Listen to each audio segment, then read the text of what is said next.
6 Minute English. From BBC Learning English.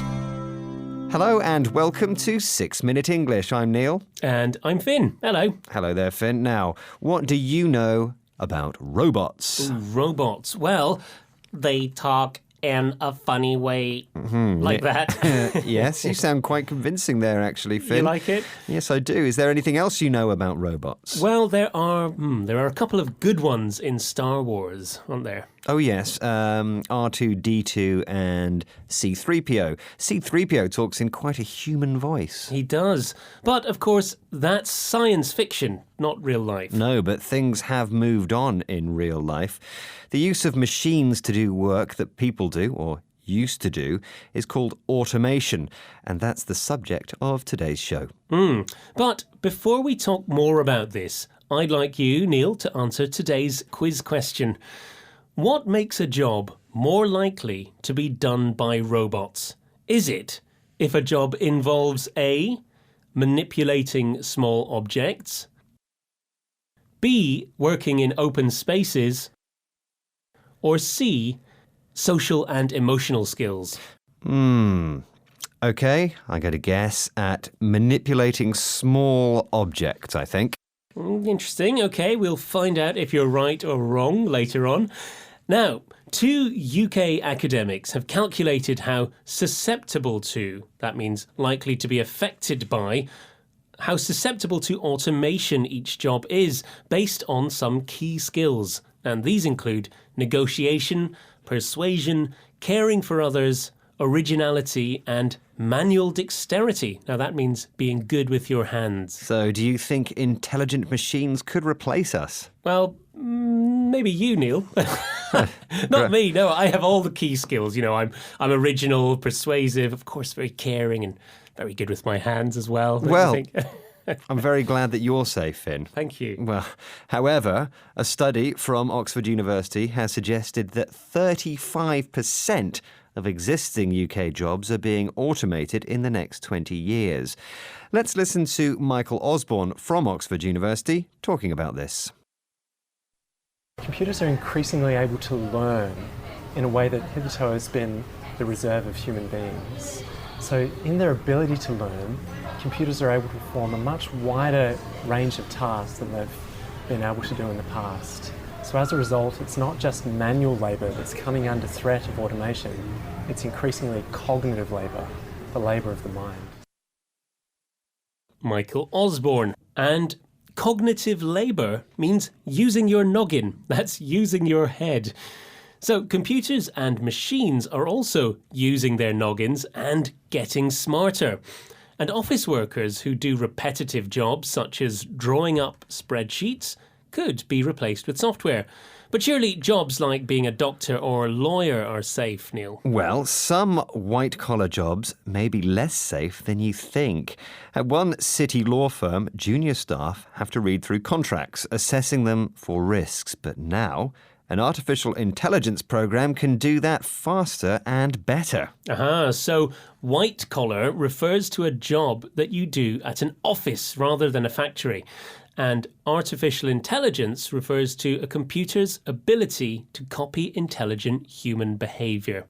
Now, let's listen to Matthew Wally from a city law firm to find out what he thinks.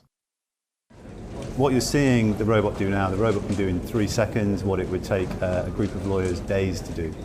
The advantage is that it can do huge volumes, incredibly reliably, in unbelievable times. There's a huge amount of this work to do. Lawyers have far better, higher value legal analysis to worry about. Well, he thinks that there is work for the lawyers and the computers. In fact, it sounds like a good division of labour. The computers do the boring stuff, and the lawyers do the more interesting work. Yes. Well, let's keep our fingers crossed that we've got good prospects too. You know, I don't want our listeners to start listening to robot presenters anytime soon. Indeed, we need... We talk about keeping our fingers crossed when we hope that things are going to turn out in the way we want them to in the future. That's right. So, shall we hear the answer to today's quiz question? Neil, I asked you, what makes a job more likely to be done by robots? is it if the job involves A, manipulating small objects, B, working in open spaces, or C, social and emotional skills? Well, I said A, manipulating small objects, and I'm keeping my fingers crossed that I've got the right answer. Okay, you're keeping them crossed? Yes, I am. And you got the answer right. Hey, Yay, well done. Brilliant. I'm glad my cognitive skills are still functioning. Great. Now, how about hearing those words again? Okay, the words we heard today were automation, susceptible to, manual dexterity, cognitive labour, noggin, white collar, artificial intelligence, and keeping your fingers crossed. Well, that brings us to the end of this 6 Minute English. We hope you enjoyed the programme. Please join us again soon. Goodbye. Bye. 6 Minute English. From BBC Learning English. Hello, this is 6 Minute English from BBC Learning English. I'm Sam. And I'm Neil. In 1436 in Germany, Johannes Gutenberg invented the printing press, a machine capable of making many copies of the same page of text. Ever since, printing has been used around the world to produce books, newspapers, and magazines. Printing technology has come a long way since Gutenberg's time, but even today's most advanced laser printers have only printed flat, two-dimensional objects until now. In this programme, we're discussing 3D printers, printers which can build solid three-dimensional objects out of a variety of materials, including plastic, concrete, and metal. Now, Neil, when you say a printer that can make solid objects, I guess you're not talking about a normal printer. That's right, Sam. These large and complex 3D printers work in a completely different way. Unlike a sculptor who chips away at a block of stone to reveal a shape underneath, 3D printers work in the opposite way, building up physical objects by adding material layer on layer. And the ability to print objects in this way is providing solutions to many problems, as we'll be finding out. But first I have a question for you, Neil. Before Johannes Gutenberg invented his printing press, copies of texts were made by block printing, using hand-carved wooden blocks pressed into ink. So, what was the oldest known text to be printed this way? Was it A, a religious teaching, B, a cooking recipe, or C, a love letter? I think it might have been a recipe. Okay, Neil, I'll reveal the answer later in the programme. The idea of printing solid objects is not new, but it was only after the millennium that tech companies began to realise how it could be done. Here's Professor Mark Miodownik, a material scientist at University College London, explaining more to BBC World Service programme People Fixing the World. As the millennium turned, patents expired, and that meant people started making really cheap 3D printers, and people started mucking about with them and going, hold on a minute, it's not just an industrial tool. You can put them in schools, you can put them in universities. Oh, it's actually really great for prototyping. And then people got excited about it, and it became the answer to everything. Everything was going to be 3D printed. After the year 2000, 3D printers suddenly got much cheaper and tech companies started mucking about with them, spending time playing with them in a fun way. They realized that 3D printers had many uses. For example, they discovered that 3D printers were great at making prototypes, models of a product that can be tested, improved, and used to develop better products. Professor Miodownik thinks these tech companies were surprised at how useful 3D printing was.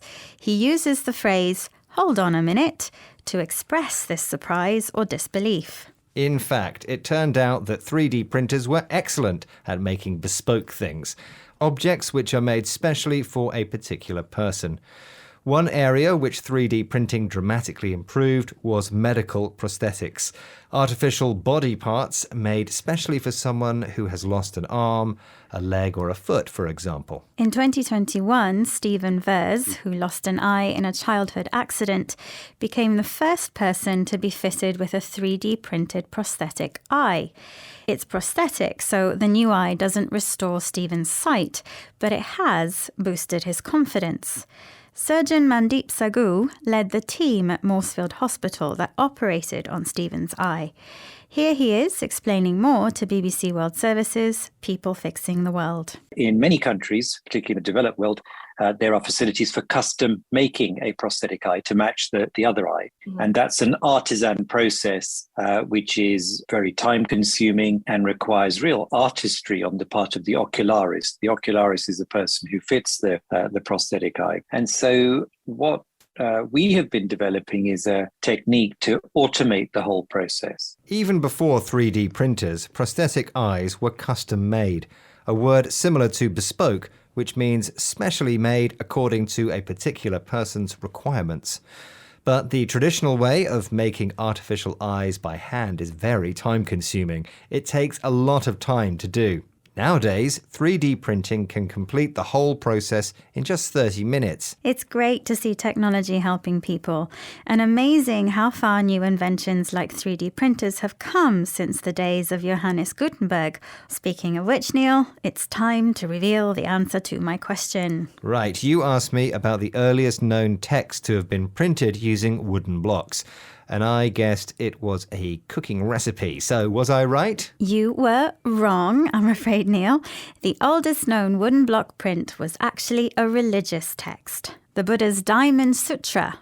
Okay, let's recap the vocabulary from this program, starting with mucking about, an informal way to say playing with something carelessly, not for a serious reason. A prototype is a model of a product that can be tested, improved, and used to develop a better product. The phrase, hold on a minute, can be used to express surprise or disbelief. Prosthetics refer to artificial body parts such as arms, legs, feet, or eyes, which are used to replace a missing natural part. The words bespoke and custom made describe something specially made for a particular person. And finally, if something is time-consuming, it takes a lot of time to do.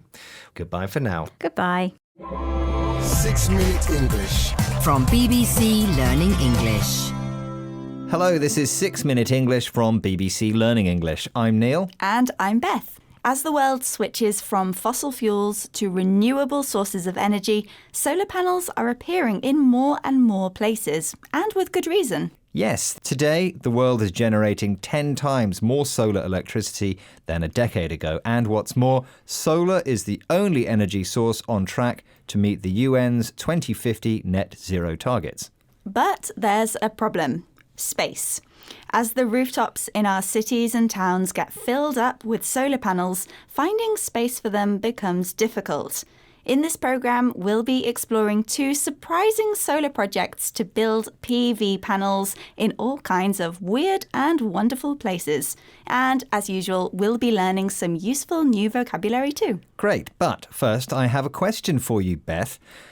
Harnessing the power of the sun is not new. In fact, solar power dates back over 2,700 years. In 213 BC, mirrors were used to reflect sunlight back onto Roman ships attacking the city of Syracuse, causing them to catch fire. But which ancient Greek philosopher was responsible for this solar heat ray? Was it A. Archimedes, B. Socrates, or C. Pythagoras? I think it was Pythagoras. OK, Beth, I'll reveal the answer later in the programme. Our first surprising solar project takes place in one of the world's biggest car parks, owned by US supermarket giant Walmart. Joshua Pearce, a researcher at Western University in Ontario, Canada, wants Walmart to introduce solar canopies in all their car parks. A canopy is a cover fixed over something to provide shelter or decoration. Joshua's canopies protect customers' cars from the sun and rain, while the solar panels fixed on top generate electricity.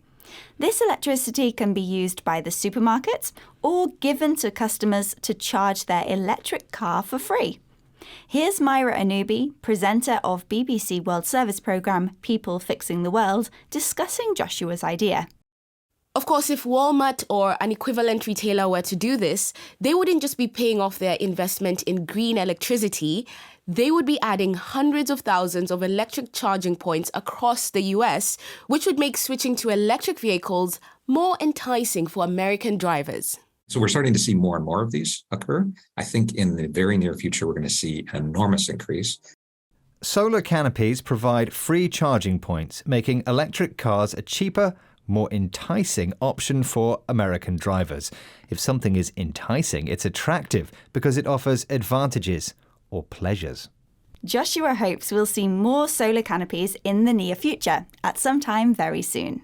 Our second surprising solar project is quite literally out of this world. Martin Soltau is founder of Space Solar, a company planning to build solar panels 22,000 miles away in outer space. With no night or changing seasons, it's believed that solar panels in space would generate 13 times as much electricity as on Earth. Martin's plans sound like science fiction and haven't been tried out. Yet. But the idea of solar power from space has existed since the 1960s, as Martin explained to BBC World Service programme People Fixing the World. And then in the late 60s, the American scientist Peter Glazier designed the first technically practical system. And after that, NASA studied it on and off right through the decades.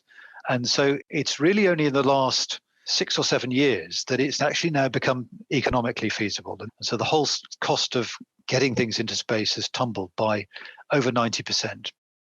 NASA has studied the idea of putting solar panels in space on and off, meaning occasionally or from time to time, since the 1960s.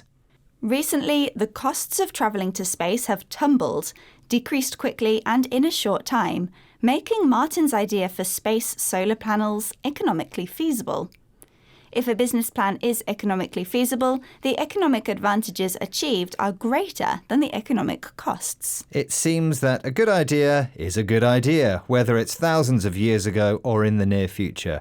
With that, it's time to reveal the answer to my question. Yes, you asked me which famous ancient Greek philosopher used the power of the sun to destroy enemy Roman ships in 213 BC. I said it was Pythagoras. Which was, I'm afraid to say, the wrong answer, Beth. It was actually Archimedes, who used parabolic mirrors to burn the enemy's wooden ships at Syracuse, a trick which schoolchildren still do today, using a magnifying glass and sunbeams to make fire. Right, let's recap the vocabulary we've learned from this programme, starting with canopy, a cover that's fixed over an object to shelter or decorate it. The adjective enticing means attractive because of the advantages or benefits it offers. In the near future means very soon. The phrase on and off means occasionally or from time to time. If the cost or price of something has tumbled, it's decreased quickly in a short time. And finally, if a business plan is economically feasible, the economic advantages achieved will be greater than the economic costs. Once again, our 6 minutes are up. Goodbye for now. Bye. 6 Minute English. From BBC Learning English. Hello and welcome to 6 Minute English, the programme where we bring you an interesting topic and 6 items of vocabulary. I'm Neil. And I'm Catherine. Now, this programme is 6 minutes long. Yes, it's 6 Minute English. And we have a challenge for everyone. Can you stay focused for the full 6 minutes? Sounds easy. Maybe not. Because today we're talking about our attention spans. Are they shrinking? That's right. So we're asking today, is the length of time we can focus on something, that's our attention span, actually getting shorter? Now, one study says yes. In fact, it claims the human attention span is now shorter than that of a goldfish. Can that be true? Smartphones, the internet, social media, these all certainly do take up a lot of our attention, but how much? How long do we look at our mobile phones for in a day, on average? Is it A, around 30 minutes, B, around 2.5 hours, or 3, over 3 hours? I tend to be quite busy, but I know some people are really addicted to the mobile phone, so I'm going to say around 2.5 hours. That's answer B. Okay, so a report released by Microsoft said the average human attention span in 2000 was 12 seconds. Since then, it's fallen to just 8 seconds. Right, and that's a massive change in a very short time. Now, the year 2000 was just before the boom in digital media and smartphones, so many people think that they're to blame for all these distractions. Now, distractions are things which take away our focus or attention. Yes, and we mentioned goldfish earlier. Goldfish reportedly have an attention span of 9 seconds. That's one more than phone-obsessed humans with a mere 8 seconds. And there's a phrase in English, we say, to have the attention span of a goldfish, or the memory of a goldfish. So these poor goldfish, Neil. Yes, they get a bad press, don't they? That's a phrase which means criticism, especially criticism in the media and especially in newspapers, or the press, as we call it. So, is it really true that humans are now even more easily distracted than fish? Well, BBC radio programme More or Less recently investigated this claim. That's right, and they found out a couple of things. Firstly, they couldn't find evidence of the research that Microsoft quoted in their report. In other words, the programme couldn't find scientific evidence that our attention spans are in fact shrinking. And secondly, the psychologists they spoke to said there are problems with the idea of measuring attention spans in the first place. It's a term that's widely used, but it's not very scientific. Sounds fishy. Yes, fishy means suspicious, by the way. Sorry, goldfish. Again. So, are we humans in fact more easily distracted than before? More or Less asked Dr. Gemma Briggs, a psychologist at the Open University, if human beings are less able to focus these days. It's all down to the individual. It's all down to how you choose to apply your attention. So attention switching ability may well have developed in recent years in the age of the smartphone and the internet. But because someone's distracted by their smartphone or wanting to quickly Google something, doesn't mean that they then don't have the ability to control and sustain their attention when they carry out another task. So she says we're not necessarily more easily distracted. Instead, we may actually be better at switching our attention quickly between different tasks. That's right. She's really saying we can multitask better than before. And that means we can focus on many different tasks, each for a shorter period of time. She said it's all down to how you choose to apply your attention. Let's just highlight that phrase, down to. Here it means depends on. It all depends on how you choose to apply your attention. So maybe our attention spans aren't getting shorter. We just choose to look at our phones a lot more. Which reminds me, today's question. I asked you how long on average we spend looking at our phones, and you said? Well, my attention span isn't that short that I can't remember. I said 2.5 hours. And the answer, if you believe the research, is 2.42 hours per day. So, pretty good guess there, Catherine. Thank you. That comes from Chicago-based research firm Descout. And what about this? The group they surveyed touched their mobiles over 2,600 times a day. Do you touch your phone 2,600 times a day, Catherine? I try not to. What about you?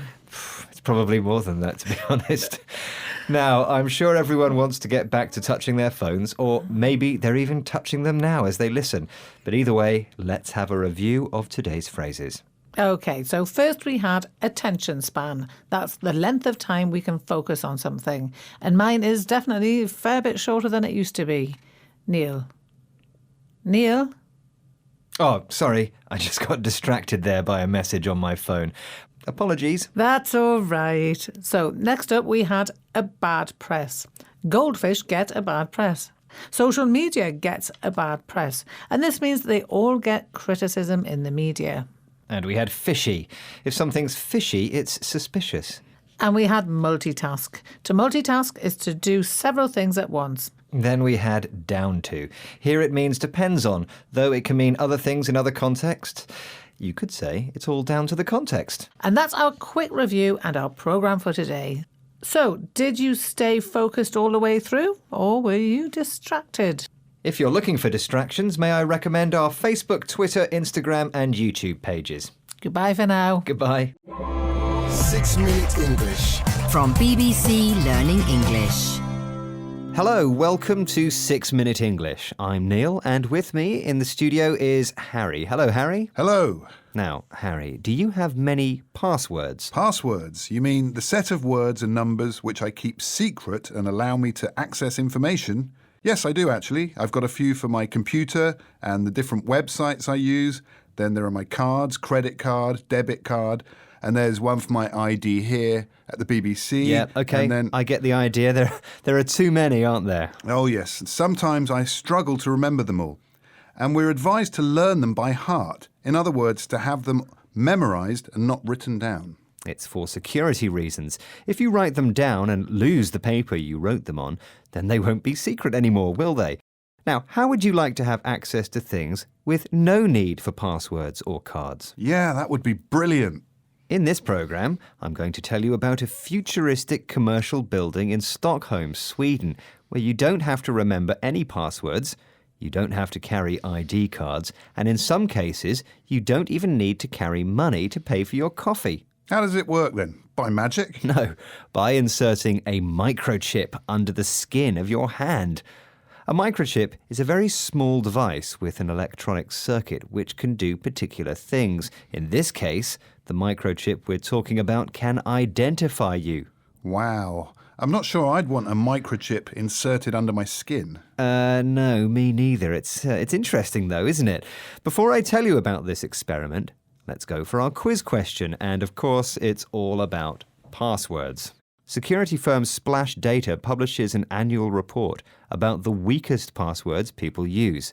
Well, which was the most common password used in 2014? Was it A, ABC123, B, the numbers 1, 2, 3, 4, 5, 6, or C, the words trust no followed by the number 1? I'm going to go for C, trust no, followed by number 1, because actually it's the only one I hadn't heard of, even though it's very obvious. Well, all will be revealed at the end of the programme. Now, we're talking about the increasing need for ID in a society which works more and more with computers. And you'll learn some more related vocabulary. Tell us more about this building in Sweden, Neil. You have this microchip put under your skin, and what does it allow you to do inside the building? Let's listen to the BBC technology reporter Rory Cellan-Jones. He went there for a visit. He uses an expression to say that the technology is not working perfectly yet because it's brand new. What is that expression? The new offices will soon host a shifting population of 700 entrepreneurs and employees, and they'll all be offered the chance to get chipped if they wish. As well as opening doors, that'll allow them to use the photocopiers and eventually to log on to computers or pay for food in the cafe. The technology is still having teething problems. I found it quite a struggle to activate the photocopier. And amongst the people working here, I found some enthusiasm, but also caution. The expression is having teething problems. When a new project or device doesn't work perfectly, we say it has teething problems. Yes, the microchip allowed Rory to make the photocopier work just by swiping his hand over a console, but it didn't work straight away. And he tells us that some of the workers are reacting with caution to the idea of having a microchip put under their skin.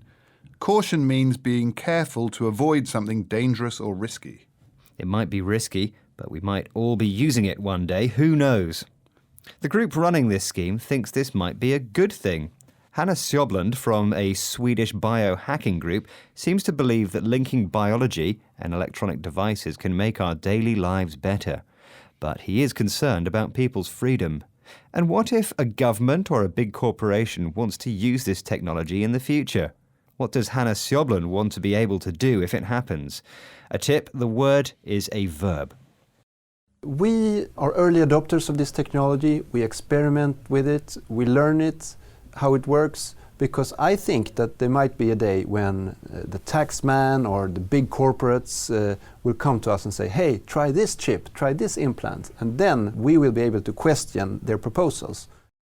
He wants to question their proposals. It means to express doubts about their proposals and intentions. You know what, Neil? I'd rather have my passwords. Well, talking about passwords, let's go back to my quiz question. I asked you what the weakest password people use is, according to the 2014 report by the online security firm Splash Data.